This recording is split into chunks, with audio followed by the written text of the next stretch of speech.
तालीम पंजाब डॉक्टर मुराद राज साहब ने मुझे ज्वाइन किया। अस्सलाम वालेकुम, बहुत बहुत शुक्रिया डॉक्टर साहब आपका। डॉक्टर साहब अभी शफकत महमूद साहब से भी मेरी बात हो रही थी।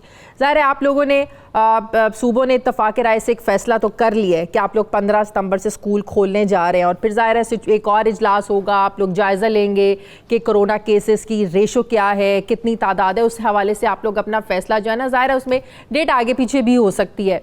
लेकिन द इम्पॉर्टेंट क्वेश्चन इज़ कि पेरेंट्स का इसमें कोई आप लोगों को रिएक्शन आ रहा है? क्योंकि हमने आज वॉक्स पॉप्स करवाए, लोगों की राय जानी, पेरेंट्स की बड़ा मिला जुला रद्द अमल है। वो कहते हैं नहीं लोग बच्चों की सेहत पहले है, कुछ लोग कहते हैं नहीं स्कूल खुलने चाहिए। आप तक रिएक्शन क्या आ रहा है? पेरेंट्स हैप्पी हैं बच्चे स्कूल जाएं अब?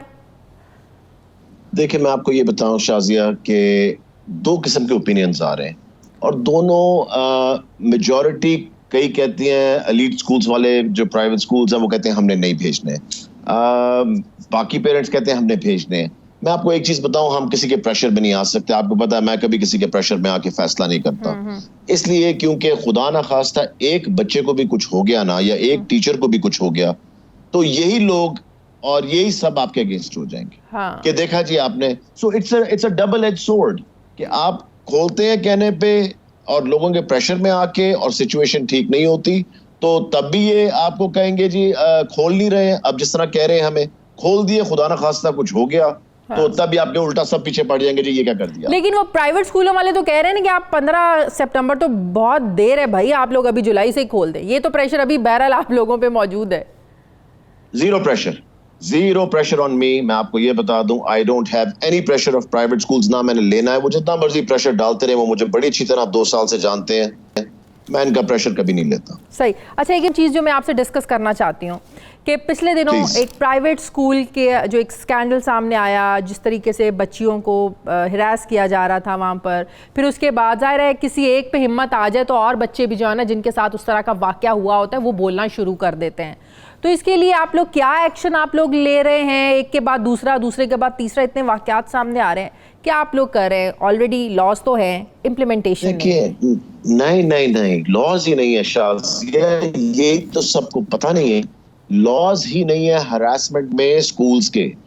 फॉर द फर्स्ट टाइम आज हमारा ड्राफ्ट बन के आया है। आज लॉ डिपार्टमेंट, हमने अपने लॉयर्स जो हमारे गवर्नमेंट के हैं उनसे आज बन के आया है। जो प्राइवेट स्कूल्स एक्ट की मैं पिछले आपसे कोई 2-3 महीने से बात कर रहा था ना कि हम लेकर जा रहे हैं, नया प्राइवेट स्कूल्स एक्ट लेकर आ रहे हैं, वो हमने वापस बुलाया लास्ट वीक जब ये हुई ना सारी सिचुएशन। उसमें पहली दफा in the history school education कह रहा हूँ स्टूडेंट्स के लिए पहली दफा लॉ डाला गया जिसमें हरासमेंट है, जिसमें बुलिंग है, जिसमें ये सारी चीजें डाली गई हैं। पहले ये थी नहीं, बीच में ये सिर्फ औरतों के लिए था एम्प्लॉयमेंट वाली जगह पे, not for any school students और एनीथिंग लाइक दैट। अब इसमें हमने क्या डाला मैं आपको बताऊं, सिर्फ स्कूल से निकाला नहीं जाएगा या वो कहीं और किसी स्कूल में इंस्टीट्यूशन में काम नहीं कर सकेंगे, इसके अलावा फाइन होगा, इसके अलावा जेल टाइम होगा, ये सब चीजें बीच में होंगी। जब तक पेनल्टी सख्त नहीं करेंगे, जब तक मिसालें नहीं बनाएंगे, तब तक डेटरेंस आएगी नहीं कभी। बच्चे का माइंड ऐसा होता है, बच्चों की एज वैसी होती है कि अगर इस तरह का कोई वाकया होता भी है तो बच्चों में एक खौफ आ जाता है, बच्चे डरना शुरू हो जाते हैं, वो अवेयरनेस नहीं होती है। तो आप लोगों को चाहिए कि स्कूलों में बच्चों को ऐसी ट्रेनिंग भी आप करें कि अगर किसी के साथ भी ऐसा, किसी बच्चे के साथ, बच्ची के साथ ऐसा वाकया पेश आता है तो बिला खौफो खतर ना वालिदैन से डरने की जरूरत है, ना स्कूल वालों से डरने की जरूरत है, खुलेआम बताएं सबको, क्योंकि बच्चों के ज़हन कच्चे होते हैं। बिल्कुल शाज़िया, इसमें 2 चीजें हमें करनी पड़ रही। एक तो हमने पब्लिक स्कूल्स के अंदर हमेशा स्कूल काउंसिल्स बनाई है जिसमें पेरेंट्स भी इन्वॉल्व होते हैं और टीचर्स भी। वो एक काउंसिल होती है जिसके पास बच्चे आ सकते हैं बताने के लिए जी क्या प्रॉब्लम्स आ रही हैं। पब्लिक स्कूल्स में ये नहीं है, तो अब हमने प्राइवेट स्कूल्स में ये नहीं है। अब हम ये लॉ के अंदर डाल रहे हैं कि प्राइवेट स्कूल्स अपने स्कूल काउंसिल्स बनाएंगे जिसके अंदर पेरेंट्स को एग्जैक्टली पता हो स्कूल के अंदर क्या हो रहा है, उनके पास उसमें पेरेंट्स भी होंगे और टीचर्स भी होंगे। इसलिए वो आके अपने वहां पे चीजें डिस्कस कर सकेंगे। सेकंड ऑफ ऑल कि हमेशा इस चीज को आज तक कभी डिस्कस किया ही नहीं गया because of our cultural thing, जो हमारा कल्चर है उसकी वजह से पहली दफा ये चीज सामने आ रही है। तो हम तो कोशिश करें, और मेरी आपसे एक रिक्वेस्ट है कि मैं पिछले 10 दिन से रिक्वेस्ट कर रहा हूं, ये हमारे पास एक भी अभी तक रिटन कंप्लेंट नहीं आई है। देखें शाज़िया किसी भी केस को आगे चलाने के लिए, किसी को पकड़ने यही के तो लिए। मैं कह रही हूँ, पेरेंट्स तक पहुंच भी जाए, अपना जो हमारा एक मुआशरा है इज्जत के लिए, बच्ची का नाम बाहर निकल जाएगा, अब तस्वीरें आ जाएंगी मीडिया पर, आपको पता है सोशल मीडिया का तो दौर है, तो ये भी तो हमारी सोसाइटी का एक अलमिया है ना कि नहीं ये चीज़ें बाहर लेके आते। मगर देखें कि अगर हमने FIR इस वक्त करवाई भी हुई है और उसके ऊपर इन्वेस्टिगेशन हो रही है, वो एक बेनामी है। आई मीन अनलेस मुद्दई सामने नहीं आता, हम इसको पूरी तरह परसू नहीं कर सकेंगे। तभी हम ये चाह रहे हैं कि हम वो लॉज उन जगहों पे ले आएं, वो स्कूल काउंसिल्स बना दें, वो चीजें हम कर लें जो कि पनिशमेंट्स सारी चीजें सामने आ जाएं, पंजाब असेंबली से फौरन पास करवा के, so that all these things are in place, ताकि बच्चों को पता हो कि कम से कम कोई तो प्रोटेक्शन उनको मिलने लगी है, किसी से जाके वो बात तो कर सकेंगे। So I mean we are putting all these things within 1 week, हमने ये सब चीजें की। अच्छा, एक्ट बन गया, इम्प्लीमेंटेशन शुरू हो जाएगी जब स्कूल खुलेंगे? नहीं, ये अभी पंजाब असेंबली जाना है। अच्छा। ये हमने लॉ डिपार्टमेंट को भिजवा दिया। अच्छा। हमने ड्राफ्ट करके लॉ डिपार्टमेंट को, ये मंडे को इंशाल्लाह ताला चला जाएगा। सही। और वो वहां से प्रोसेस करके उसके अंदर जो भी प्लस माइनस करना होगा, ये पंजाब असेंबली जाएगा सेशन के अंदर, जी अमेंडमेंट करके, बिल्कुल। और ये करके पंजाब असेंबली में हम इसको पास करवा के देन देखिए इम्प्लीमेंट करवाना is not, it is not that hard. अगर आप 20% की देख लें, आपने भी मुझे कुछ केसेस बताए 20% के, बिल्कुल, वो सारे हमने रिजॉल्व किए कि नहीं किए? बिल्कुल किए। आई मीन आज भी मुझे लोगों की कंप्लेंट्स आती है, हमें 20% नहीं मिल रहे। जो कंप्लेंट पहुंचती है, मैं आपको बता रहा हूँ 95% प्लस कंप्लेंट्स मैंने रिजॉल्व करवाई है लोगों की, जिनकी आई कि जी हमारे ये इश्यूज आ रहे हैं 20% के साथ। और मैं सबको ये बताना चाहता हूँ, मुझे बहुत लोग पूछ रहे हैं कि 20% कब तक रहेगा?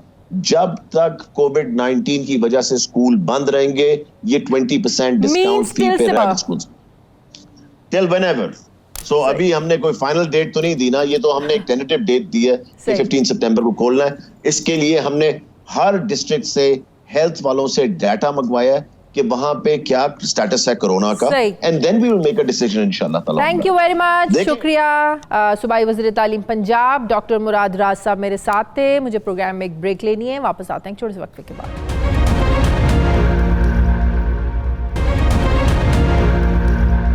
नाज़रीन, बिजली की लोड शेडिंग से सताए आवाम की आवाज़ पर अवामी नुमाइंदे भी जाग पड़े हैं और आज कौमी असम्बली में लोड शेडिंग तवज्जो दिलाओ नोटिस पर पीपल्स पार्टी और तहरीक इंसाफ के रहनुमाओं में खूब गर्मा गर्मी हुई। वफाकी वजीर असद उमर ने कहा कि के इलेक्ट्रिक की निजकारी पाकिस्तान मुस्लिम लीग काफ की हुकूमत में की गई। इसके बाद फिर 5 साल पीपल्स पार्टी की हुकूमत रही। यहाँ राजा परवेज अशरफ मौजूद हैं, वो बताएं कि इतनी मुजरिमाना तंजीम ने जब के इलेक्ट्रिक को ख़रीदा हुआ था तो उन्होंने खुद से क्यों नहीं पकड़ा? सुनिए क्या कहा असद उमर साहब ने। सर, के इलेक्ट्रिक की निजकारी की गई थी पाकिस्तान मुस्लिम लीग काफ की हुकूमत में। उसके बाद 5 साल पीपल्स पार्टी की हुकूमत रही। अल्हम्दुलिल्लाह ये हाउस प्रिविलेज है कि उस पीपल्स पार्टी की हुकूमत के वजीर बिजली, जो बाद में वजीर आजम पाकिस्तान बने, राजा परवेज अशरफ साहब मौजूद हैं। मैं उनसे रिक्वेस्ट करूंगा वो भी खड़े होकर बताएं कि ये इतनी क्रिमिनल आउटफिट जिसने के इलेक्ट्रिक को खरीदा हुआ था, तो इन्होंने उसको क्यों नहीं पकड़ा? फिर इसका जवाब देते हुए राजा परवेज अशरफ ने कहा कि हुकूमती बेंचों से हर सवाल का जवाब आता है कि ये पिछली हुकूमतों का किया धरा है। हुकूमत बनने के 4 महीने तक तो ये सब फिक्रे चलते हैं कि माजी की हुकूमतें हर मसले की वजह हैं। आज हुकूमत के 2 साल होने पर सवाल किया जाता है तो जवाब आता है हम अगले 2 साल में मसला हल करेंगे। सुने राजा परवेज अशरफ साहब ने क्या कहा। बिजली का बहुत बड़ा मसला है, लोड शेडिंग है, बिजली नहीं मिल रही। एक स्पेसिफिक सवाल का जवाब देने के बजाय तकरीर करते हैं और उसमें आपके पास सिर्फ एक बात है, माफ करना, हर सवाल का जवाब आपका ये आता है कि ये पिछली हुकूमतों का करा धरा है। ये 4-6 महीने तक तो ये फिक्रे चलते हैं। यार आज 2 साल हो गए हैं, 2 साल के बाद आपसे पूछा जा रहा है कि मसले का हल कब होगा, तो आप कह रहे हैं अगले 2 साल में हम आपको बताएंगे। ये जवाब है। के इलेक्ट्रिक बोर्ड जो है वो सारे का सारा जो है वो वफाकी अदारे के नीचे है। नेपरा भी वफाक के नीचे है, एनर्जी का महकमा भी वफाक के नीचे है। तो और उस बोर्ड के ऊपर सिंध के गवर्नमेंट का या सिंध का एक मेंबर भी नहीं है, तो क्या उसका कोई जवाब आना चाहिए था या नहीं आना चाहिए था? उसके बावजूद जो है इन इलाकों में बिजली दी जाती है। और देखिए लोड शेडिंग करने का है तो एक जवाब ये है ना कि आपकी तलब बहुत ज़्यादा है लेकिन आपके सिस्टम में जो बिजली आ रही है वो कम है, जो फिर एक डेफिसिट जो खसारा हो जाता है वो पूरा करने के लिए आप लोग लोड शेडिंग करते हैं, राइट? यही बात है ना? तो इस वक्त अगर मैं आपसे ये पूछूं कि इस वक्त डिमांड कितनी है पूरे कराची में बिजली की और आपको मिल कितनी रही, आपके सिस्टम में कितनी है, कितनी पैदावार है?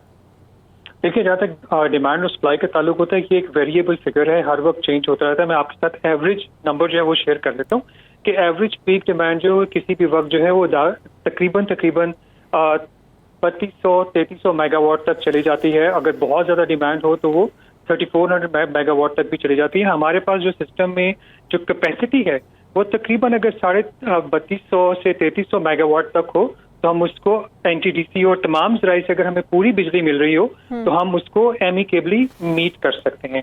जो चैलेंज ये है, देखिए कि अभी पिछले दिनों हुआ, देखिए आप लोग ये चीज तो माने ना कि आप लोगों का सिस्टम ऐसा है जो एक्स्ट्रा इजाफी बिजली अपने सिस्टम में शामिल नहीं कर सकता है। आप लोग ये माने कि सिस्टम बदलने की जरूरत है आप लोगों को।